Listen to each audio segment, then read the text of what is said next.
Hey, thanks for coming by. Another No BS social media chat. I was reading something online the other day, and man, it kind of shook me up a little bit. It upset me. While I understood the concept, it still bothered me.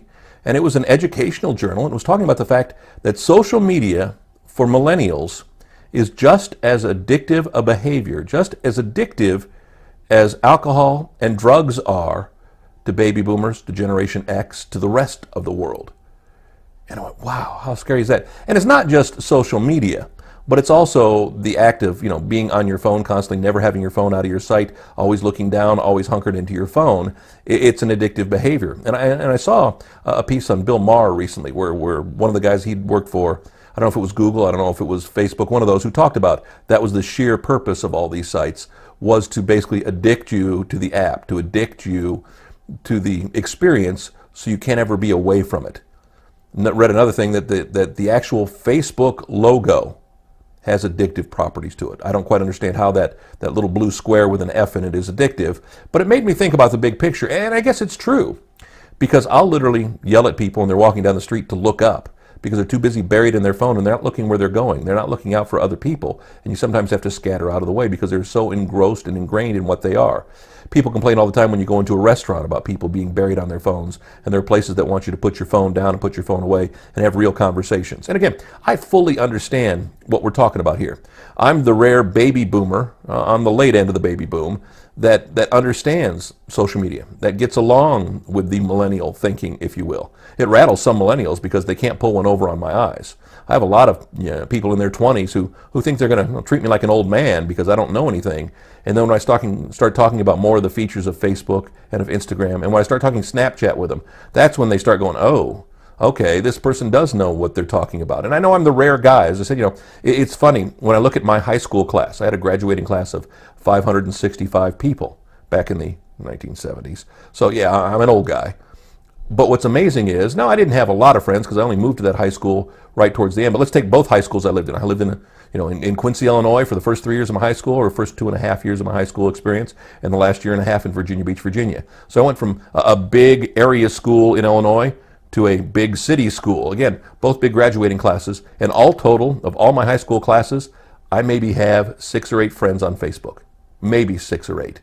And I'm betting that's even pushing it. And some of the people I know from Illinois high school, I vaguely knew, but they weren't close friends. And I realize the further away you are from high school, the further the further away you are from connecting those people. I'm actually more connected on LinkedIn with people from my high school classes than I am on any other sites. Because again, when you start being in your late 40s, your early 50s, you're thinking more about business. You're not thinking about being social. We don't have a lot of life experience together, and there's so many years apart. When you're talking 30 plus years apart, really, how much are you connected with people that you spent 3-4 years with 10 times that amount? 10 times that amount ago. So I think it's tough, but it's interesting to where social media has become so prevalent. Social media has become such a part of our lives over the course of the last 10 to 15 years that there are young people in their early 20s who literally have had Facebook, who literally have had, apps on their phone since they had a phone in their hand. I can remember when cell phones didn't have apps. I can remember when the App Store opened up and it was an all new world and it became very interesting. Think about it. MySpace wasn't app-based. MySpace was an experience on the computer. Now, I guess there's a MySpace app. I know, who's been to MySpace in a while? But how much time do you spend on Facebook on computer versus Facebook on your phone?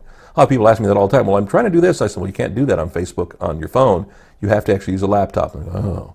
Because a lot of people now don't even have laptops. Everything is done through the phone. It's such a powerful computer in your hand. Why do you need the big computer sitting on a desk somewhere gathering up dust? And I understand that. Instagram was based around not having a web presence. The only way you could get to it was through the app. They finally changed that, and now you can actually go in and do things on the web interface. But for the most part, you spend all of your time on the app. So yes, social media can be addictive, and it's something we all need to think about. And I don't care how old you are. I don't care if you're a millennial. I don't care if you're a baby boomer, because I've met some baby boomers who are just obsessed with Facebook, who are just obsessed with reconnecting, with being online, with sharing, and just, it comes down to the human need of being needed, of being wanted, of being famous. There's that whole 15 minutes quote. Going back to, Go back and find Marshall McLuhan from the 1960s and 1970s and read about the media is the message. Read about Andy Warhol and his quote about everybody being famous for 15 minutes. It's some very fascinating stuff, and those human behaviors still hold true today. We all just want to be loved. We all just want somebody to pay attention to us. And even if it's not real, even if it's just, well, through a computer screen, it makes some people feel better. Yeah, man. It's sad. Back next week, another No BS social media chat. Today just, well, talking esoterically, I guess, because I want you to think about those things because they're important. NoBSSocial.com, our website for all the videos. We throw them up on Facebook, throw them up on YouTube too. But if you want me, phone number, email coming up. Let's talk more. Thanks.